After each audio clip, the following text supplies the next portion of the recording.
Are you a fan of That Westfield Podcast and want to tell the local community about your business? We're now booking shows for December, January, and February. To get in touch, go to thatwestfieldpodcast.com/apply. Welcome back to another episode of That Westfield Podcast. Today we are joined by Maria DeSantis of A Face Forever. What's up, Maria? Thank you for having me. Finally. I know, it's been a dream, hasn't it? I have a platform that wants to hear me out. Yeah, your Instagram has been on fire lately. I'm enjoying your videos. Thank you. Yeah, because you're educating people on something that's super duper important that many don't know about. So why don't you tell everyone a little bit about A Face Forever and what you do? Many don't know about this. They don't know the facts. They don't know the what's a myth, what's the fact, what it is. Mm-hmm. Permanent cosmetics. What it basically is tattooing a temporary application of makeup on your face, mm-hmm. whether it's eyebrows, eyeliner, lips, camouflaging scars. If you have some hair loss, filling in some hair, putting some hairs in there, areola, tattooing from any kind of breast cancer issues. Mm-hmm. When it comes to doing any kind of permanent cosmetics, there is a lot to prepare for, mm-hmm. Especially when it comes to anybody that has a medical issue, medical issues. When someone comes to me or is interested for the first time, you have to come in for a consultation. It's huge. It's huge. Right. I'm hearing and seeing a lot of disasters where people weren't informed beforehand to prepare themselves for, especially if they had a medical issue or they're under supervision with any kind of medications or so on and so forth. It's really, really big, and I'm so glad that I'm here. Yes, I want to debunk something. Yeah, to educate people on this, because you're actually the first platform, and I'm so grateful that I can educate the local community of what it all entails and how to go forward, and not to be afraid of it. It's actually a cool thing to have done. It really is. So first off, tell everybody about your credentials, because you're not just like another person who does this. You're actually kind of like the top dog here. So, it's like pretty cool stuff. I've been doing this for a while. Yeah. I'll give you a brief. It started where I've been in town owning business for a long time, since 1989. Wow. I had a nail and tanning salon in town, and then I had a gym in Clark,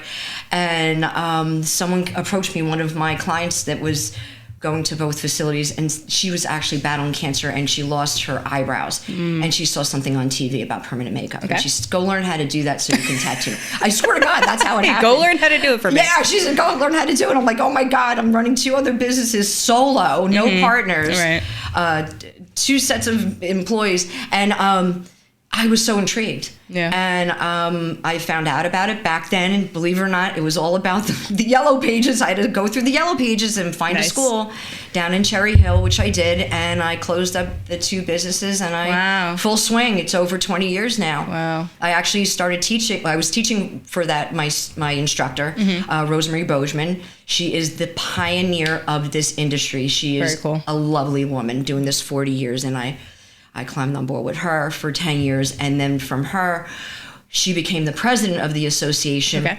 And I joined her with that. I was the ethics chair and secretary. Oh, wow. Yeah. And then since then, she has stepped down, and I have stayed on board as the ambassador for New Jersey. Mm-hmm. So what my position is when someone has a bad experience from an artist in New Jersey, they will call me, or some other artist would call me, or a wannabe instructor would call me, and find out the rules and regulations of everything. Wow. Yeah. So you guys kind of wrote the book on how to do this and how to do it well, and pretty much keeping everyone safe and ethical, right? So like, what's something like unethical that would happen in the industry? Just people without licenses? If someone was not trained properly and went through the whole fundamental training, all their apprenticeships, the board exam, and even where they're located. So in New Jersey is the strictest out of all the United States.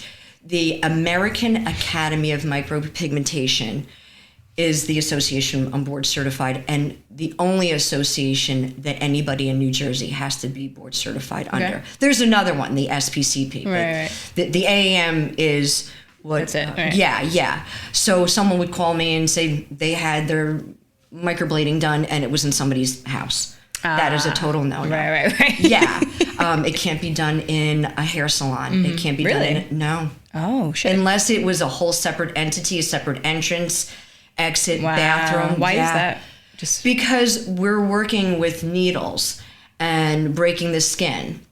And there's blood. There could be blood involved. Right. We have to have sharps containers. We are actually anybody that does this in New Jersey has to be inspected every year by the health department, the local health department. So it's more similar to a tattoo shop than a salon. It is a tattoo shop. It's like leaning more like rules and you got it. legality. That's what I have in my office. I hold a body art license. Very cool. Yeah. So I hold a body art license, but I'm board certified. Gotcha. Yeah. Whew. Okay. So it's a lot. It's a lot. I've heard nightmare stories from people, over the years. Yeah. And just not to interrupt you, but getting back to with this, I have actually filmed a webinar on the American Academy. It's the aam.org. Okay. So if you go on their website, there is a webinar, an hour-long webinar that I did. Oh, wow. Yeah. Learn from the best guys. That's it. Yeah, to give everybody information, whoever wants to do this for a living, what their steps to take before even signing a lease. Yeah. So tell everyone, the biggest things they should be looking for when looking for someone to do what you do, right? Obviously, they should just go to you because you're clearly at the top of the game. But what questions should they be asking? Let's educate people on, if they're thinking about getting this done, what should they be asking someone when they call for an appointment? And what should they be sure that they're telling them, and just to have the best experience possible?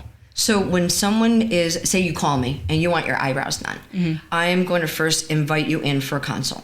The consultation's huge. I want to examine your skin. I want you to bring any skincare products that you use or take screenshots of them. That's huge. Right. Because there are a lot of ingredients in skincare products that would compromise the retention of the ink. Okay. Retinol, vitamin C, glycolic acid.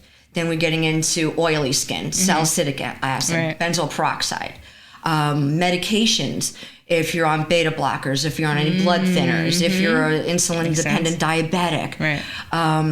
Examining the skin if you have large pores, if you have oily skin, if you have thin skin, if you have rosacea. Right. I would tell you what the proper technique would be for you. When someone comes to me and has the work done, I go by lighter and less. So if you come in with a picture of somebody and it's these huge, gigantic eyebrows, I'm not doing it. I'm telling you right now. And I don't care if anybody says you look good. Right. They're lying to you. Right, I'm telling you, they're lying to you. Well, it's like body dysmorphia thing that you see a lot. Oh, it definitely people is. think that these things look good, like the giant, really giant lips, a little bit of filler, which is cute, but and they think that that's what should look best on them. And so do you have to tell people sweetie, I know, I tell them straight out. It's me. I know. I said, look, it's just me and you. I'm going to be honest with you. That's hard to do that, right? Because it's a business too, right? And you want to make money, but they come to me because they want someone to tell them honestly. That's great. And I said, let's work together. Let's work together. Let's build a relationship. Let me start with a temporary application at the consult. It's only over-the-counter cosmetics. Cool. See if you like it, whether it's eyebrows, eyeliner, or lips. Yeah, I'll educate them on everything. Show me if you have a scar here or there. Right. And then let's take a before and after photo, and then go home with it. Right. And see if you like it. Yeah. Test it out. Take it for a test drive. Take it for a test drive. See if anybody compliments you. Right. That's huge. A big thing. Right. A lot of times I see these Angry Bird eyebrows. Yeah. And that's what I don't like, because people are looking at the trends of what's out there. The straight, the big, the thick. It only lasts so long, ladies, right? It only lasts, you don't want it permanent. You don't want it permanent. Woo. Yeah, you want to go a little bit softer. You can always add makeup on it if you're going out. So how do you help people who kind of have those disasters? Did you see my deep breath? What do you do? It all depends on how thick, how dark, how many times they've had it, and how old they are. I have to look at their skin. Let's get to microblading. Microblading definitely has put permanent makeup on the map the last 10 years. So there was a huge boom, right? And everyone started doing it. In 2014. With microblading, it creates little strokes. Well, it's not it creates. I am the artist that uses that tool to create those strokes, those natural hair strokes. The digital machine does the same thing. Remember, I'm the artist. I'm going to pick a tool to create that technique that's desired from my client. I have found with microblading, I don't care if anybody gets mad at me, it's a disaster. It doesn't, it is. It causes, tell 'em, girl. It causes scar tissue. Wow. Just think of somebody that cuts their wrist. Right. And it's all white lines. That's what you end up getting when it fades down. Or if an artist does not know how deep they're going, it can actually cause dark black ink to migrate under the skin, like body art. Right. You know, when body art... Yeah, I got some. Yeah. I mean, the older it gets, the more it's going to spread. Right. So I give them options. Either they're going to go and get it lasered off. Okay. And a laser isn't a bad thing. Okay. It's a quick 1, 2, 3 zap. There are a couple of places that I send people to. Okay. It's all about letting it flake away. It's lifting out the ink. It might be 1 or 2 visits. Or I can use a saline salt solution if it's just a little area. But when they come in and I'm looking at it, what I'll do is I'll put a little concealer to hide any area that we don't want to make it look a little bit more natural. Okay. So it's not like they have to have the whole eyebrow, the whole ink removed. We might leave some of it. Right. And I can correct the color, make it browner. Okay. So you can fix the disasters if somebody has when someone's watching Absolutely. this. That's my specialty. And I've been very busy lately. And then doing it the right way and then fixing it. And afterwards. I feel bad because it's tough. It's tough. You know, you don't go on Groupons, people. Please don't go on Groupons. You get what you pay for. Well, I understand it's people that are starting out and they have to find some kind of a platform to practice, to advertise for free. Jeez. But please, that's one of those things. Yeah. And you got to remember, anybody that wants to have this done for a service, you have the right to ask that artist to see their certificates. They should be displayed everywhere. Right. Yeah. On top of the license from the town that they were inspected by the health inspector. Right. Well, I mean, everyone could just be on Instagram and start a business in their basement now. So, and people, consumers are not educated about a lot of things, and I think this is probably very, very big area where they're not, because they're like, oh, my friend went, and so went, like they were fine, and they had a good experience. But it's like, your skin's not like their skin, and you could be on medication or have a health issue, and these things can kind of change. It can even family members. Everyone's different. I'm not going to use the same formula on you that I did on your cousin or your sister, your grand. I'm not. I can't. I have to educate every single person, work with them, do the temporary application, give them a folder full of information that I go over with them as well, which is the preparation, what they have to stop using. I always push to get a nice microdermabrasion or a hydrofacial before clean that skin out. Yeah, clean it out. Yeah, clean out those pores. You know, there's a lot of makeup. It's preparing. It's preparing. It's preparing. Right. And then aftercare, obviously, right? Aftercare. Aftercare is huge too. I hear that people are given just Vaseline or Aquaphor. That is like the oldest. Yeah. Don't get her started, guys. Don't get me started, guys. No, don't get me started. I get so aggravated. That's so funny. But it's all about education, like I said. And I'm so grateful that we're talking about this. This is important, right? Because I mean, I've known people who've gotten it done and gotten it undone, fixed, and it can be very painful, right? Like if it's not done properly, and then they don't do it. I mean, I'm sure that the saline, situation's not. It's not a walk in the park for some people, especially if you have really sensitive skin. But it's like, so that's why you just get it done right the first time. Get it done. If you're feeling iffy, right? Like, And I think it's very easy for people to get swayed even just by there could be fake reviews, right? But asking the important questions early on is key. So let's talk a little bit about how you do this for people who have had mastectomies and breast cancer survivors, because that's probably very, it's very emotional thing, right? It's not just, your face can be emotional, of course, but I think this is like such a beautiful thing that you do for people. And so do you have like a really awesome story about like someone that you helped or an experience that you had with someone in that realm?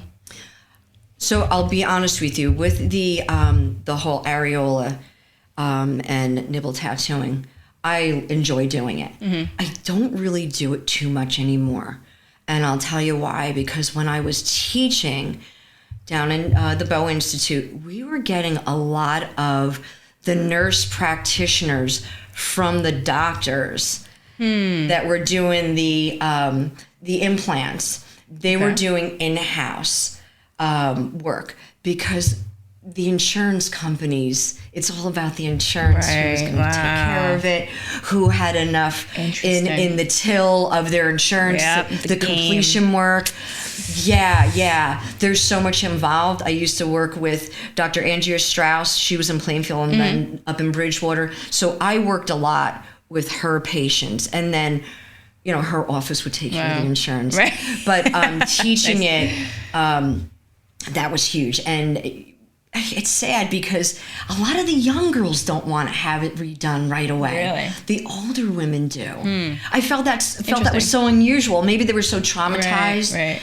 Or maybe they wanted to see if something else was going to come about. It's so sensitive, and you have to honor what their decision for the time being. And a lot of tattoo artists are doing it now, like in body art. Okay, so it's more accessible than it used to be. Yeah. That's great. Yeah, I do more facelift scars. Oh, tell me about that. I love that. Yeah, so what is that? Of course, the facelift. So when someone's having a facelift, the doctors will cut around and pull around the ears, back behind the ears, and it could be in the hairline. Okay. So I will camouflage those scars. Wow. Yeah. That's pretty cool. Oh, I love doing it because then I could see who does the best work. Wait, really? I write down the best with doctors. Yeah. Why is that such a problem? Shouldn't they be doing that better? I don't know. So everybody is different how they heal. Like with permanent makeup and any other kind of plastic surgery. Everyone heals up differently. Wow. Whether it's their skin type, their ethnicity, their medical history. It's where they live too. Yeah. It could be what they eat. If they do take care of their skin, do they use sunblock? Right. Everybody is different.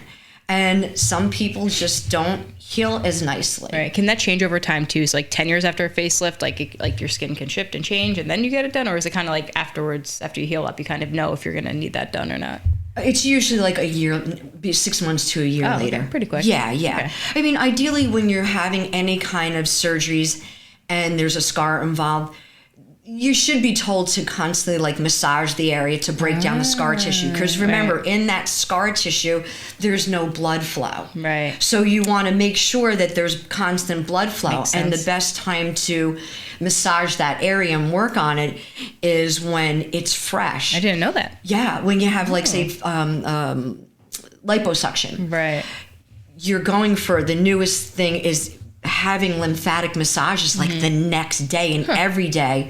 So you don't build up scar tissue. Interesting. I'm learning so much here today. Yeah. And there's microneedling too. That's huge. And microneedling simply is the same handpiece that I use, the same type of needles. It's the configuration of maybe 12 needles in a circle, and it's just stamping down without any ink or anything. Maybe a serum that has to be used, and it's just breaking up, stamping down, and you want to see a little bit of pellets of blood, and that's stimulating the area underneath. Just a little blood. Yeah, just a little, little pellets. Little pellets, that's all. I want to see a little pellets. You're so funny. So this is so informative. So again, because you've been in town for 1,000 years, right? You know everybody, right? So you were actually working with Samantha over at Downtown Westfield on something big for early next year, potentially. That we're trying to make it happen, guys. We're trying to make it happen, guys. If you're interested, reach out so you can connect with Maria. But what do you want to do? So what we're trying to accomplish is a beauty expo. Doing a beauty expo in a great place in town. I'm not saying anything yet, guys. I can't because... Wink, wink. It's okay. Yeah, but it's going to be exclusive. Okay. I have about 7 business owners in town that are on board. Okay. There will be some speakers. Okay. What's your dream for the vision of it? What do you see this expo being? What can people I see it being a very educational experience for people in town or anywhere to get to meet the business owners that offer, whether it's Botox, whether it's microneedling, whether it's the newest facial going on, the red light, the infrared light for temporary little lifts, any kind of cryo that's out there now. All beauty, health, beauty, everything. Everything. The newest products. the newest fillers that are flexible, the newest techniques with liposuction, the downtime, like talking to the experts in our town and supporting the experts in our town. Yeah, it's big. So and we haven't had anything like that in town before? No, this is why I wanted to do it. It was Brassy Buddha Carmine. Yeah, we love Carmine. She did the event for the second time in the summer, which was great. And that's what got me thinking, let's just do something beauty. Because we haven't had a chance to do it. Even with the local magazines like Media, I tried getting on them on board to just have a beauty section, just a beauty column. All right, guys. And I'm not throwing Let Maria do a beauty column. Let her do it. Yeah, you know who I talked to, and you guys said you wouldn't do it. I know exactly who it is. Maybe we'll do it now. Well, just a beauty section in the local papers. It's a fun idea. Like people would like it. People, I'd be like, oh, look at not just the realtors and the kids that didn't. What sports they won? Not really the pet of the month. We need some fun stuff. We need some new shit to keep us intrigued. Yeah, I get you. I'll talk to this person. I'll make it happen. Okay. Let's team up. I love this. Cool. So yeah, that would be awesome. So you're thinking like Q1 2025 would be an ideal time, or maybe the spring. You guys might be able to get something. We should. That should be the best time, because we have to do it before there's weddings, graduations, communion. Who's going away? The summer. Remember, this area. It's 4 seasons, and with my business, I have to go by the school schedule too. Yeah, totally. So when we're busy, whatever holiday, I'm going to try to reach out to my clients, old and new. But we have to do it when it's a little bit more of a quiet time, after the holidays, the winter going into early spring, when everyone wants to start looking good again and feeling fresh. That's it, baby. Where's your location again, to let everyone know where your spot is? I'm right next door to the new Thai, the old Chocolate. I've been there 17 years. I missed that place. Just signed a 5-year lease. 5 more years, I'll be there forever. And it's a little hard to see me. I have my signs all out in the front. I actually have a QR code, so if anybody walks by there, drives by there, there's a big QR code that you can just click on there and it goes right to my brand new website. Thanks, Ryan Patterson. He's the best. And thanks to Amanda here, she got me on board to doing these reels. We had a chit chat last week. She says, Maria, you know so much. You should do more reels. And I did my hair. They look good. I swear to God, put on my makeup, went right to my office, got my glam core light. I'm so proud of you. Yeah. and video 16 Gotta reels. make the content, baby. That's it. People don't read it anymore. They want to scroll. They want to see you talk. They want to learn. They want to be educated or entertained, right? And so that's what we did today. We definitely educated people on a lot of stuff. So tell them what your website is, where they can find you, your Instagram handle, so they can get in touch with you. And so my website is Face Forever LLC. Not my business is A Face Forever, but my website is faceforeverllc.com. All my social media handles are at A Face Forever. And then getting back to my reels, every Monday is a Q&A. Every single Monday is a Q&A. I did already, if permanent makeup is good to have done right before a vacation or an event. And then the biggest thing, I just did it on last Monday, microblading versus permanent cosmetics. Love it. Yeah. So much to learn. Yep. And you're letting them know. So guys, Maria's the person. If you're looking for this, don't look anywhere else. Go talk to her. Hit her up. I guess people can message you on Facebook, Instagram, call you from your website. Anywhere. You can text me anywhere. I pick up right away. Awesome. Maria, thank you so much. This is great. I'm so happy we met, and I'm looking forward to keeping in touch with you and helping you grow your business. So, all right, guys. You're the best. You're the best. Take care, guys. Bye.